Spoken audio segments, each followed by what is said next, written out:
Congress DMK में पड़ी फूट, कुर्सी के लिए बदले साथी, सत्ता ने तुड़वा दिया 11 साल पुराना रिश्ता, दोस्ती से लेकर दुश्मनी तक का सफर। कहते हैं कि राजनीति में ना तो कोई पक्का दोस्त होता है और ना ही कोई पक्का दुश्मन। यहाँ सिर्फ एक ही चीज पक्की होती है, वक्त और फायदा। तमिलनाडु की राजनीति से एक ऐसी खबर चर्चा में है जिसने सबको चौंका दिया है। कांग्रेस ने अपने 55 साल पुराने साथी डीएमके का हाथ झटक दिया और सुपरस्टार थलापति विजय की नई पार्टी तमिलगा वेत्री कड़गम यानी कि टीवीके के साथ जाने का फैसला किया है।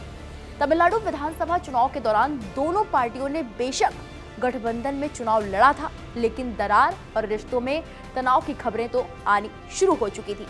अब जिस तरह कांग्रेस के चुने गए 5 विधायक राज्य में टीवीके की जीत के बाद उसके लीडर और सिने पर्दे के सुपरस्टार विजय मिल चुके हैं और विजय को राहुल गांधी का आशीर्वाद भी मिल चुका है, उससे लगता है कि डीएमके के साथ कांग्रेस का रिश्ता टूट रहा है।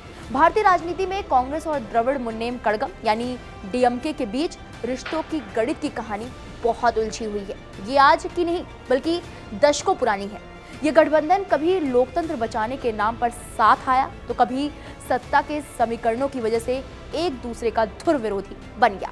इसकी कहानी हम आपको इस रिपोर्ट में आगे दिखाएंगे। अभी पहले आपको ये बता देते हैं कि कांग्रेस और डीएमके का मौजूदा रिश्ता क्यों टूटने जा रहा है। दरअसल तमिलनाडु में कांग्रेस के 5 विधायकों के टीवीके प्रमुख विजय से मिलने और उन्हें समर्थन देने के फैसले ने निश्चित रूप से राज्य के राजनीतिक समीकरणों में एक बड़ा बदलाव ला दिया है। ये कदम स्पष्ट रूप से इस तरफ इशारा कर रहा है कि कांग्रेस ने राज्य की राजनीति में अपने पुराने सहयोगी डीएमके के साथ नाता तोड़ लिया है या उससे दूरी बना ली है। तमिलनाडु में कांग्रेस और डीएमके का गठबंधन दशकों पुराना था, लेकिन पिछले कुछ समय से इसमें काफी तनाव चल रहा था। कांग्रेस के स्थानीय नेता डीएमके द्वारा सत्ता में हिस्सेदारी न देने और गठबंधन की उपेक्षा से लंबे समय से नाराज थे, जिसके चलते उन्होंने राज्य में नई संभावनाएं तलाशने का फैसला किया। सुपरस्टार विजय की पार्टी टीवीके ने चुनाव में 108 सीटें जीती, लेकिन बहुमत से पीछे रह गई, जिसने कांग्रेस को मौके पर चौका मारने का चांस दे दिया। कांग्रेस के समर्थन देने के बाद विजय के नेतृत्व में सरकार बनाने की कवायद शुरू हो गई है। डीएमके ने कांग्रेस के इस कदम को पीठ में छुरा घोंपना और जनादेश का अपमान बताया है। हालांकि कांग्रेस ने स्पष्ट कर दिया है कि वो राष्ट्रीय स्तर पर इंडिया ब्लॉक में बनी रहेगी, लेकिन तमिलनाडु की राजनीति में उसने डीएमके के बजाय टीवीके के साथ मिलकर नई शुरुआत करेगी। इस पूरे घटनाक्रम ने ये साफ कर दिया कि स्थानीय स्तर पर अस्तित्व और सत्ता में हिस्सेदारी की लड़ाई ने कांग्रेस को अपने पुराने सहयोगी से अलग होने पर मजबूर कर दिया। अब इन दोनों दलों की दोस्ती और दुश्मनी के साथ पास आने और दूर जाने की कहानी आपको दिखाते हैं। सबसे पहले बात करेंगे कि गठबंधन की शुरुआत कैसे हुई। कांग्रेस और डीएमके के रिश्तों की नींव 1960 के दशक के अंत में पड़ी। 1967 के विधानसभा चुनाव में सीएन अन्नादुरई के नेतृत्व में डीएमके ने तमिलनाडु में कांग्रेस को सत्ता से बाहर कर दिया था। हालांकि उसके बाद कांग्रेस अपने बल पर कभी राज्य में सरकार नहीं बना पाई। इस हार ने दोनों के बीच कटुता को तो बढ़ाया, लेकिन राष्ट्रीय स्तर पर समीकरण तब बदले जब 1969 में कांग्रेस का विभाजन हुआ। इंदिरा गांधी ने कांग्रेस को तोड़कर इसे कांग्रेस आर का नाम दे दिया। इंदिरा गांधी को तब अपनी अल्पमत सरकार बचाने के लिए क्षेत्रीय दलों के समर्थन की जरूरत थी। उस समय तमिलनाडु के मुख्यमंत्री एम करुणानिधि ने इंदिरा गांधी को समर्थन दिया। ये वो दौर था जब डीएमके ने स्वयं निर्णय लेने की मांग के बावजूद राष्ट्रीय राजनीति में कांग्रेस आर के साथ तालमेल बिठाया। यहाँ से कांग्रेस और डीएमके की ऐसी दोस्ती की शुरुआत हुई जिसमें खूब उतार चढ़ाव भी आए। दूरी और नजदीकियों के घटनाक्रम भी देखने को मिले। वहीं 1971 के लोकसभा और विधानसभा चुनाव इस गठबंधन के लिए मील का पत्थर साबित हुए। इंदिरा गांधी को एक मजबूत क्षेत्रीय साथी की जरूरत थी। करुणानिधि को राज्य में अपनी पकड़ बनाए रखनी थी। दोनों दलों ने मिलकर चुनाव लड़ा। डीएमके ने इंदिरा गांधी के गरीबी हटाओ नारे का समर्थन किया, जबकि इंदिरा ने राज्य में डीएमके के वर्चस्व को स्वीकार किया। इस गठबंधन ने तमिलनाडु की 39 में से 38 लोकसभा सीटें जीती। डीएमके ने इंदिरा गांधी को केंद्र में पूर्ण बहुमत दिलाने में महत्वपूर्ण भूमिका निभाई। अब बात करते हैं कि जब इतनी अच्छी दोस्ती थी तो दरार कैसे शुरू हुई। दरअसल 1971 की जीत के बाद संबंध धीरे धीरे बिगड़ने लगे। इसके पीछे एक मुख्य वजह थी डीएमके सरकार पर भ्रष्टाचार के गंभीर आरोप। अन्नाद्रुमक के संस्थापक एमजी रामचंद्रन ने डीएमके सरकार पर भ्रष्टाचार के गंभीर आरोप लगाए, केंद्र से जांच की मांग की। डीएमके लगातार राज्यों के लिए अधिक अधिकारों की मांग कर रही थी, जो इंदिरा गांधी की केंद्रीकृत सत्ता की नीति के खिलाफ था। 25 जून 1975 को जब इंदिरा गांधी ने आपातकाल की घोषणा की तो डीएमके भारत के उन गिने चुने दलों में से एक थी जिसने सार्वजनिक रूप से इसका विरोध किया। बस यहीं से वो रिश्ता शत्रुता में बदल गया, जो कुछ साल पहले तक बहुत मधुर था। आपातकाल लागू होने के कुछ दिनों बाद ही करुणानिधि ने चेन्नई के मरीना बीच पर एक विशाल जनसभा की और लोकतंत्र की रक्षा की शपथ दिलाई। उन्होंने इंदिरा गांधी के इस कदम को तानाशाही करार दिया।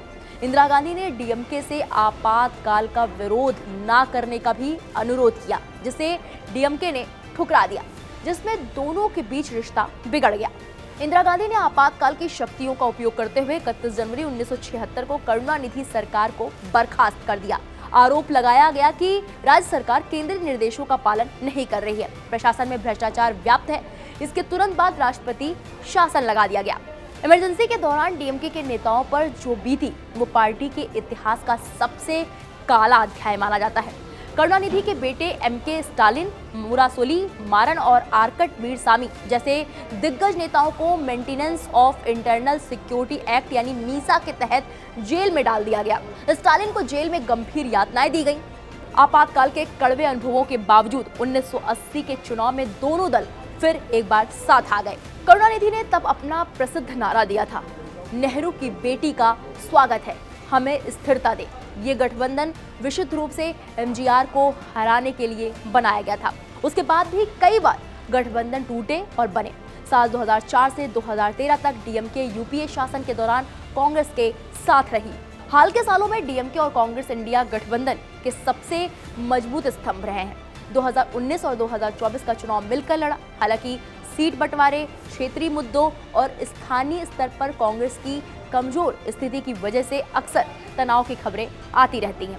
लेकिन जिस तरह कांग्रेस के 5 विधायक टीवी के प्रमुख विजय से मिलकर उन्हें समर्थन देना तय कर चुके हैं और उसके बाद इस पर डीएमके की प्रतिक्रिया आ चुकी है, उससे लगता है कि ये दोस्ती एक बार फिर टूट गई है। कुल मिलाकर आप ये कह सकते हैं कि डीएमके की कांग्रेस के साथ लंबी और उतार चढ़ाव भरी साझेदारी जो कई बार बनी, टूटी और फिर से शुरू हुई, अब सालों बाद यानी कि 11 साल बाद अपने सबसे बड़े दरार का सामना कर रही है। वहीं भाजपा प्रवक्ता प्रतुल शाहदेव ने कांग्रेस टीवीके के गठबंधन पर बड़ा बयान दिया है। क्या कुछ कहा है उन्होंने, आइए इस रिपोर्ट में आपको आगे दिखाते हैं। देखिए, सिंगल लार्जेस्ट पार्टी है टीवीके, उनको अपना अलायंस प्रूव करना चाहिए, मेजॉरिटी है और राज्यपाल सेटिस्फाइड होंगे तो उसके बाद ही वो उसका उनको निमंत्रण देंगे विजय जी को मुख्यमंत्री बनने के लिए। लेकिन विजय जी ने मुझे लगता है गलत शुरुआत की है। उन्होंने देश की सबसे भ्रष्ट पार्टी के साथ हाथ मिला लिया, वो भी ऐसी पार्टी जिसके पास नंबर्स भी नहीं है। इनको 11 नंबर्स और चाहिए और कांग्रेस के पास महज 5 विधायक हैं और ये उस पार्टी के साथ हाथ मिला रहे हैं, कांग्रेस के साथ, जो कल तक डीएमके की गुणगान गाया करती थी, एक रातों रात पलट गई और कहा साहब कि यहाँ की जनता की आवाज़ है, जनता की मांग है और हम टीवीके को सपोर्ट करेंगे। तो ये जो कांग्रेस के दूसरे अलायंस पार्टनर्स हैं पूरे देश में, उनके लिए भी बड़ा संकेत है कि साहब आप नाग साहब पर विश्वास कर सकते हैं पर कांग्रेस पे नहीं। अगर दोनों मिले ना तो पहले कांग्रेस से निपटना चाहिए, क्योंकि नाग साहब शायद आपको डसे भी नहीं, लेकिन कांग्रेस अपने ही अलायंस पार्टनर्स जिनके साथ वो एक रात पहले रहती है उनको ही डसती है।